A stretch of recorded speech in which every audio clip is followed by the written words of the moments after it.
History is full of firsts. It's one small step for man, one giant leap for mankind. Many of those firsts shaped our way of life. For 70 years, KPRC Channel 2 has been proud to be pioneers. A 6-year-old little girl in Indiana is making kindness her mission. Yes, she already has completed more than 1,000 acts of kindness, and she's not stopping anytime soon. Meet Liliana Hake. She is the USA National Miss Michigan Junior Princess. Of course she is. One of her biggest acts of kindness so far was designing a coloring book that she delivers to sick kids at a hospital. Now she's also calling on people to be kind on Valentine's Day. Liliana says a simple way to start spreading kindness is to make a new friend, ask good questions, and always wear a smile. Very good, Liliana. You keep doing that. I love that. Good advice. Yeah.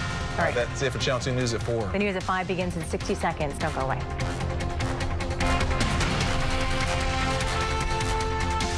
February 13th. Channel 2 News begins right now with breaking news.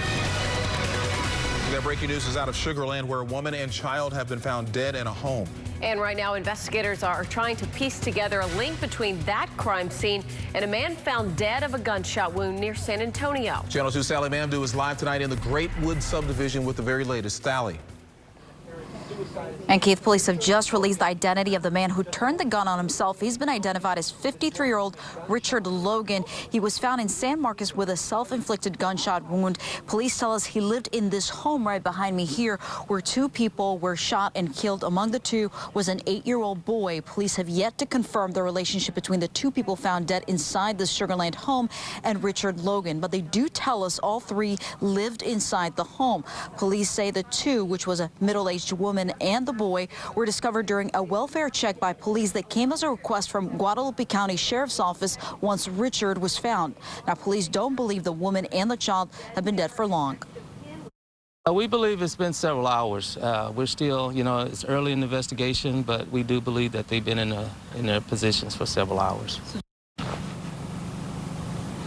And as you can see, police have been investigating the scene here for the past hour or so. We also saw officers canvassing the neighborhood, trying to learn a little bit more on what led to this double homicide. For now, we're live in Sugar Land. Sally Mamdou, KPRC, Channel 2 News. All right, thank you for that, Sally. And now to more breaking news. A crash in Montrose where police say the driver took off with a toddler after crashing.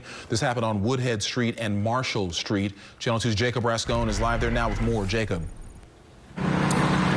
Yeah, the cars have been towed now, but look, Keith, you're looking at the fire hydrant and the light pole that he hit. And when this crash happened, we're told that the man who crashed pulled a 2-year-old boy out of the window and started to take off running.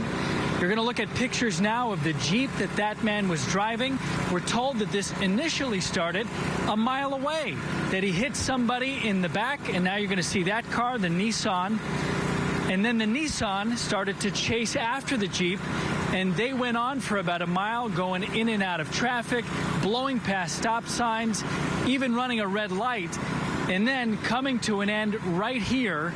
And we spoke to the driver of that Nissan, and you're going to be able to see video here of the flooding that happened, by the way, after that crash happened.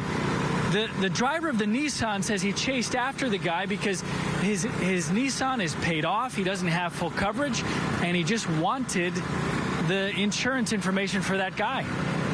Oh, I didn't realize there was a child in the car. When he crashed, I was like, oh, good, he deserved it. I feel bad about that, but he was driving like a fool.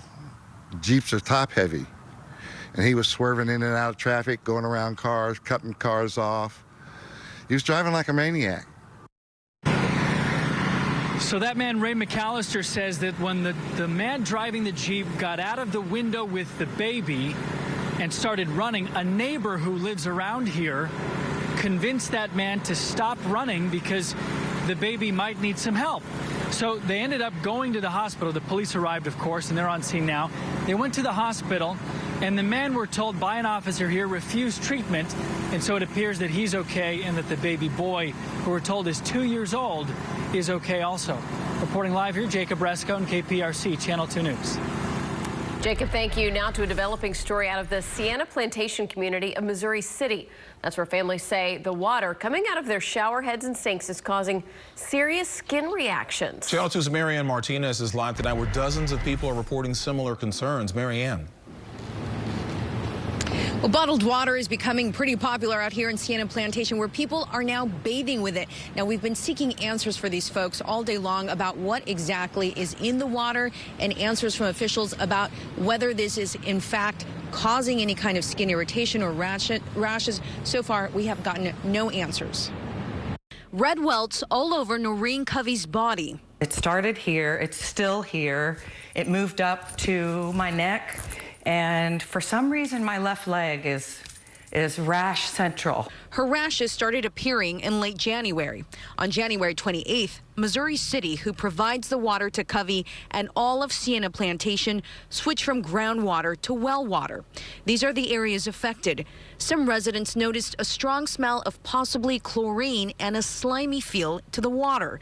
People also started noticing rashes on themselves and on their kids, like Shane Hawkins' 7-year-old son. Between the timing, everybody, about the same time frame, same symptoms where the rash appears, itchy, dry skin, that's where I contribute to the same cause. Residents suspect they are having an allergic reaction to chemicals the water is being treated with. If there is something in the water, like chlorine, for instance, that is at too high of a level, that could be what's causing my rashes. We asked Missouri City for an interview, but it declined and referred us to a statement they sent us last week, saying the water is safe and the usual groundwater will be provided once again on February 14th. That's not good enough for the residents nursing rashes and altering their lives not to use water. I boil water and then I filter it and then it goes in my little hand bucket. And this is samples of the water over the last 2 weeks or so that's dated. We found a place in Houston that will test the water for us and let us know what's in the water. We also asked Missouri City as well as Sea Environmental, that's the company that administers the billing for these folks. We asked them to provide a list of the chemicals this water is being treated with, and we are still waiting to get that list. Meanwhile, those residents have filed complaints with both the Public Utilities Commission as well as the EPA. Reporting live from Sienna Plantation, Marianne Martinez, KPRC, Channel 2 News. Keep us posted, Marianne. Thank you. Everyone knows if you don't like the weather here in Houston, just wait a few minutes. It'll probably change.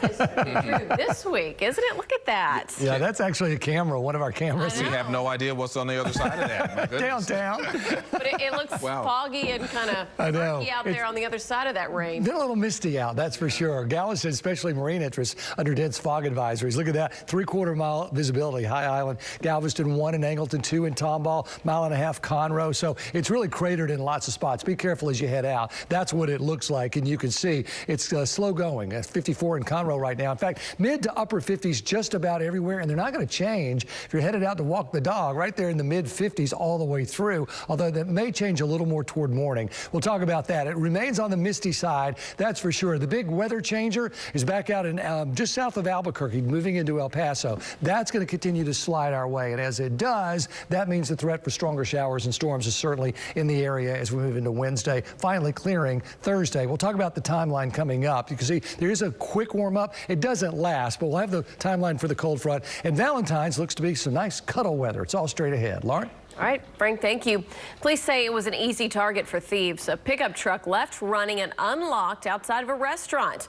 And that truck was later found after it was at the center of a jarring crash yesterday involving 2 other drivers. Tonight, we are now hearing from the man whose truck was stolen. Sion Rhodes is live tonight from the Texas Medical Center, where one woman who was hit remains hospitalized. Sion.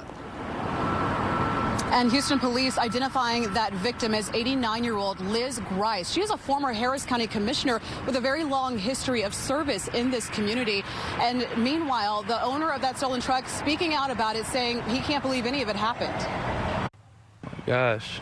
Wow. Holy moly. Matthew Gill got a call from police yesterday that his stolen truck had been found. I love that car. but he hadn't seen the damage until today. That's horrible, honestly. Sunday night, just after 10:30, Gil stopped at Halal Guys on Westheimer Road, leaving his truck running as he went inside. Yeah, it's probably was a mistake. Gil says only moments later he realized there was trouble. I noticed two people outside kind of like lurking a little bit around my truck. Before I knew it, I looked at my car and it was being backed out. And I ran kind of outside just like in disbelief. HPD says a 14-year-old boy ended up behind the wheel of that stolen pickup Monday afternoon with 3 other kid passengers, some as young as 11 years old. Honestly, it was very shocking to me. Their joyride ending in a violent crash. Inside this silver Lexus, 89-year-old Liz Grice, a former Harris County commissioner. Ironically, she just called me last week. She was inviting me out to lunch. Commissioner Steve Raddick replaced Grice on Commissioner's Court in 1988. I'm very saddened by it. I mean, it's a tragic thing. This is the kind of thing we have to battle in Harris County, where people are trying to say that, juvenile crime, we've been too hard on the juveniles. I hope that, the woman who got hit is getting better quickly, and I hope the best for her. Hopefully that they learn their lesson. And at last check, investigators tell us Mrs. Grice remains here in critical condition. As for the teens, only 2 of the 4 are being charged. That includes the driver, and they are in the custody of the Harris County Juvenile Probation Center. Reporting live, Sion Rhodes, KPRC, Channel 2 News. Tonight, a man has been convicted of shooting and killing an 8-year-old girl, and the verdict comes nearly 3 years after the death of Damari Atkins. Channel 2's Andy Sirota is live now in Richmond tonight, where the sentencing phase is underway. And Andy, I know you talked with the girl's father, who took the stand in this. Lauren, Keith, good evening. That's right. Deetram Atkins, Damari Atkins' father, was the first witness called to testify in the punishment phase of this trial. He told the jury that even now, nearly 3 years after his daughter's murder, his wife at times is such an emotional wreck, it's as though she's worse off now than when their daughter was killed. All rise. Jacoby Payton showed no emotion as the jury rendered its verdict in the death of 8-year-old Damari Atkins nearly 3 years ago, guilty of murder. Outside the courtroom after that verdict was read, emotions ran high. Latoya Thomas, Damari's mother, held tight by loved ones. Deetram Atkins, Damari's father, says a weight has been lifted with today's verdict, though it can never bring his daughter back. Nobody wins at this. Nobody won at this. I just wanted justice for my baby. Payton, who was 19 at the time, shot and killed 8-year-old Damari Atkins after a crash on West Fuquay and the Beltway in 2017 while she slept in the back seat of her mother's car. During the trial, his attorneys tried to raise doubt that Payton wasn't the shooter, pointing to evidence collected at the scene, including bullet fragments and shell casings, while also questioning the credibility of some of the witnesses. Damari's dad says today's verdict will allow his family to take a step forward from all of their grief and pain. Somebody had to pay for what they done. And the family will hold a balloon release in Damari's honor on February 25th. That's 3 years to the day of her murder. Payton faces 5 years to life behind bars. Testimony in this case picks back up tomorrow morning at 9 a.m.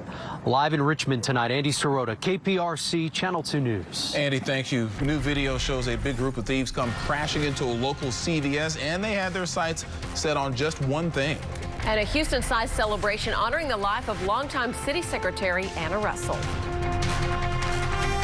North Carolina repairs. Look at these guys who came crashing into a CVS pharmacy in Northwest Harris County. Around 4 this morning, the driver of that pickup truck smashed into the front of the store on Glenlock Forest near the Grand Parkway. 6 guys tried to steal the ATM, but they were not successful. So they just left the truck running and ran off. Police ran the plates on the truck and found, of course, that it was stolen out of Tomball this time. The men wore masks and were covered head to toe. No arrests have been made yet. Tonight, the lights of Houston City Hall and the Montrose bridges will be lit in blue in honor of longtime City Secretary Anna Russell. She passed away last week at the age of 88 after serving the city of Houston for nearly 70 years. Today, the city celebrated her life with a special tribute. Channel 2 anchor Christine Noel is here with more now on that tribute. Yeah, Keith and Lauren, it was truly a celebration of life for a woman who left her mark here in the city of Houston. Today, Mayor Turner, alongside Ms. Russell's family, friends, and community leaders, gathered together for a tribute to Anna. Which art in heaven, walls of the Hobby Center for the Performing Arts, the sounds of song and praise for a woman who dedicated her life to public service. She was a warrior and a remarkable woman. Quite frankly, she was a superwoman. For nearly 70 years, Anna Russell served the city of Houston, a true trailblazer. In 1950, at just 18 years old, she began working for the city and was appointed city secretary by Mayor Louis Welch in 72. Her reputation for excellence and precision honed over a lifetime of service and dedication to Houston. Last July, Russell was honored for her nearly 7 decades of service to the office of city secretary. Mayor Sylvester Turner calling her a true gem of City Hall with an unforgettable personality and a demeanor that earned her the respect of those she served. When they said Kobe, the house that Kobe built was City Hall, was the City Hall that she held together. Literally, she held City Hall together. A remarkable woman whose mark will be forever felt in the city of Houston. She will be remembered with great admiration and affection by all who were fortunate enough to know her. In lieu of flowers, the Russell family is requesting that donations be made to the renovation of Herman Square at City Hall. Lauren. All right, Christine, thank you. Want to take a look out at our roadways tonight. This is 288 at McGregor near the Medical Center, and a crash on the northbound side just cleared, but the afternoon commute is still very heavy in both directions, as you can tell. Taking a look at your drive times right now, 288, as you can see, still in the red there. Right now, it's taking drivers about 37 minutes to get from downtown out to Pearland, and then over on the Katy Freeway, about 48 minutes right now from downtown to Katy. Other than that, there's still some green on the map, so we like to see that green at this time of day. Yeah, well, commute is not any easier when it gets dreary and drizzly and all that. I mean, you know, a cloud in the sky slows things down, but when it's, you know, really hard to see, it's a mess. So be careful out there. I know. So this broom challenge has been going around, viral. You did it. We got caught into it. Yeah, caught up in it. Yes. Anybody can do it. Okay. But this is cute. Look, this is Stephanie and out in Katy. Donnie's scared of the creepy broom. You never thought about it. He's like, how is that broom just standing up by itself? Very curious. I don't know how well you can see it. There's the broom. And this is one of those push brooms. So, you know, just got to have the right one. I guess. No, I mean, I don't think that's the right one, but it's standing up. So there you go. Proof is in the pudding. 56, 57. This 69 in Galveston happened right after midnight. You've been generally right around 61 all day long. 56 in town, northeast winds at 9. Humidity is up. There's a look at Galveston with the cloudy wind, 62 with the north wind at 14 right now. So temperatures haven't changed much anywhere all afternoon and only going to change much all evening. Mid-50s, some upper 40s, College Station and LaGrange. 61 down in Anahuac, humidity 90 to 100%. So it's certainly on the murky side out there. This north wind and the clouds will keep those temperatures about where they have been all day. So at 7 o'clock, I've still got right there in the 50s. As we go into the overnight, the winds are going to shift to be more out of the south. So believe it or not, we may well wake up to 66, 67 degrees. So warmer tomorrow morning at 6 a.m. But you'll notice there's the front right there. On the other side of the front, they're in the mid 40s. So a 20 degree or better difference between the front, depending on which side you are. So those of us in the 60s in the morning, it doesn't last. Here comes the front. You notice it really starts to lose a bit of its punch as it moves into the Houston area, and then over as we get into the afternoon hours, it moves over into Louisiana, and I've got temperatures right there in the low and the mid 50s for us. So looking for some rain, certainly. I don't think we're going to see too much out of this. If you're up to the north, up around College Station to Madisonville, maybe a couple of inches, but generally a half an inch to an inch of rain, and that's going to be about it. Here's the bigger picture. Looking for some snow again in the Panhandle, where they have some freeze warnings there, and we continue to see all of this move right on through tomorrow afternoon. It'll be out of here as we get into the evening hours. High pressure builds in for Thursday and Friday. It's going to be absolutely beautiful. And then as we move into Saturday, the high brings in this return flow off the Gulf. So a little more cloud cover on Saturday. I'm going to keep rain out of the forecast. And then Sunday, right there along the coast, at least some chance. This is the next front. Gets here next week, midweek, it looks like, as it tries to move in our direction then. So I think all in all, a pretty nice weekend. Power planted for this evening. I've got 50s like we have right now, and then actually temperatures going up as we go into the overnight. Chances of that misty drizzle, 30, 40, and then 60% by tomorrow morning early. Certainly the umbrella weather continues. So all told, look for the rain tomorrow, 70% chance, but 56 in the afternoon. So we start at 66 and we go down from there. 44-58 for Thursday, 60 on Valentine's Day. Mardi Gras begins. A nice first weekend. The Roughnecks look to be in pretty good shape for Sunday. Then President's Day into Wednesday. Chances of rain come back, and that takes us into our next Mardi Gras weekend, which also looks to be pretty nice. We'll be right back. Stay with us.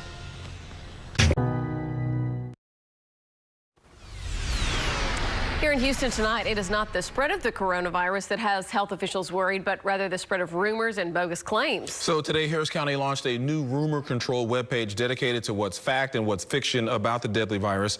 On readyharris.org, health officials are updating information about the virus that has killed more than 1,000 people in China. The U.S. has only seen 13 confirmed cases, and with 0 cases in Texas, health leaders are trying to keep it that way.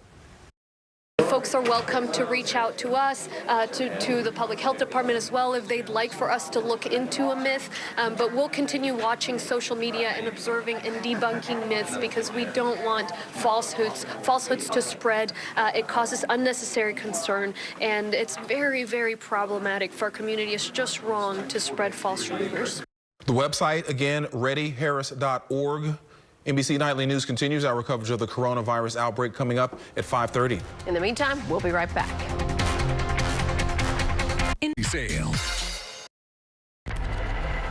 Good evening. I'm Dominique Saxa in the newsroom. Here's what's coming up on Channel 2 News at 6 o'clock today. Only on 2 tonight, a parent accused of a very public act of violence against his own child. At least one witness says the father hit his 6-year-old daughter with his fist. And a very disturbing case from the Houston Police Department today. Officers looking for a man they're calling a serial rapist who targets women at apartment complexes.